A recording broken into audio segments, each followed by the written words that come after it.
Local Government Code specifies the functions that have been devolved to local government. These include governance, education, health, environment, livelihood, and technology. At the very start, nung tayo naging mayor in 2001, nagkaroon tayo ng consultation sa lahat ng mga sectors. Moro, yung ating mga lumads, yung ating mga settlers, yung mga farmers, women, yung mga youth natin, yung mga civic organization.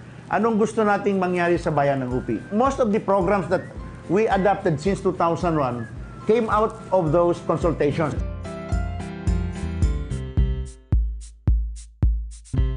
We launched the education program. At itong programa na ito, tinatawag namin Education Reform Program.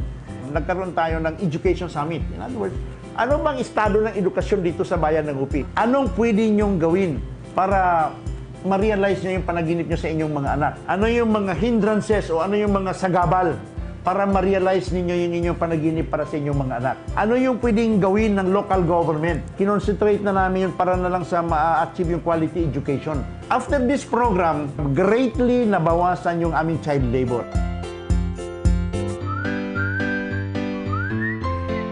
We are now going into yung tinatawag nating Comprehensive Social Health Insurance Program through the help yung universal coverage ng PhilHealth. And we are now in the process of opening an account para lahat yung aming pera from PhilHealth, kami magmamanage. So, access to medicines will be municipal-wide.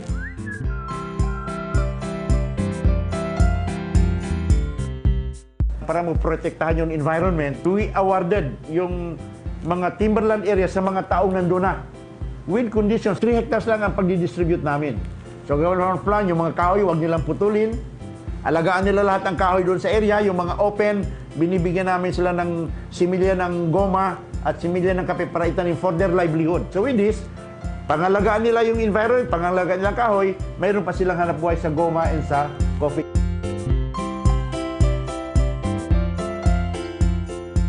Lahat ng economic programs and economic doon nakakalads sa aming Business Development Center. Nag-organize kami ng corporation, yung UP Agri-Ventures Corporation. Pero yung presidente ng board natin is yung ating presidente ng UP People's Council, yung federation ng lahat ng mga civil society sa UP.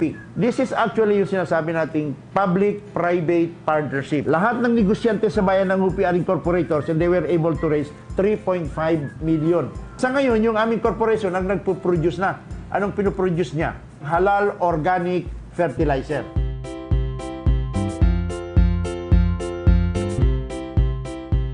We were the first community center that was established in the Philippines. Yung dating bayan na nasa tuktok ng bundok, parang akala mo walang connection sa kabihasnan.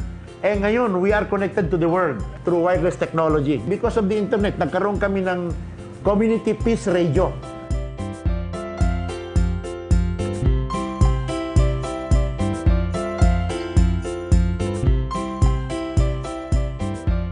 Usually kasi ang local government rely heavily on the IRA.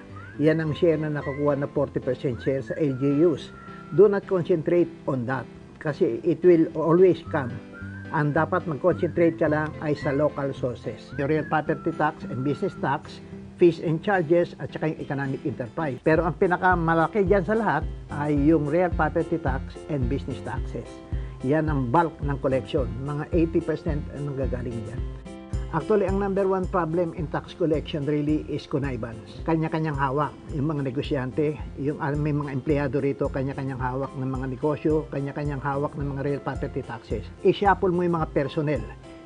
Lalong-lalo na yung real estate. Para pagdating na renewal sa January, wala na sila malalapitan, nawawala na yung familiarization between the taxpayer and our own employees in the inside. At kailangan sabihan mo sila, you talk to them, if I catch you, walang second chance.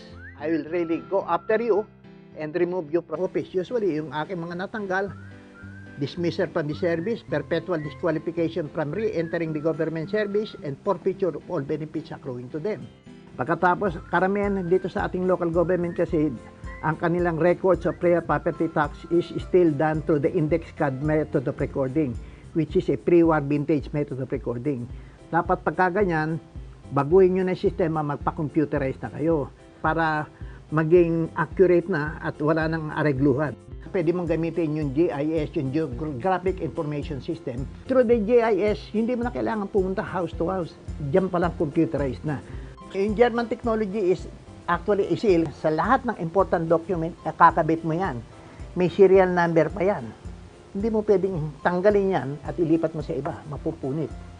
So yung German technology, ginagamit namin yan sa mga tax clearances, yung mga payment of taxes na kailangan, lahat yan, meron yan ganyan.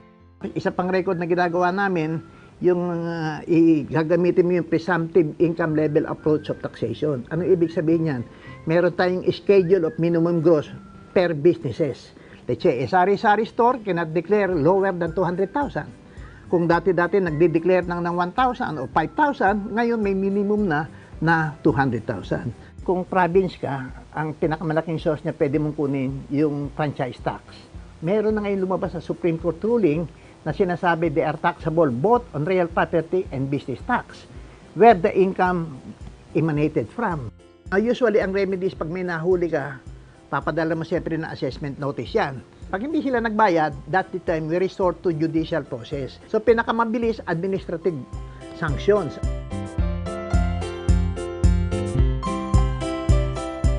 Dito sa mga incoming mayors, governors, at saka mga elected officials, please study your financial capabilities. Una-una, no? Do not resort to borrowing. Value for money ang gagamitin ninyo. Ang pinaka-importante dyan, you have to select your men, yung financial managers, the treasurer, the assessor, the city accountant, and the budget officer. Yung apat na yan ang mga financial key officers na kailangan talaga close coordination sa ating local chief executive.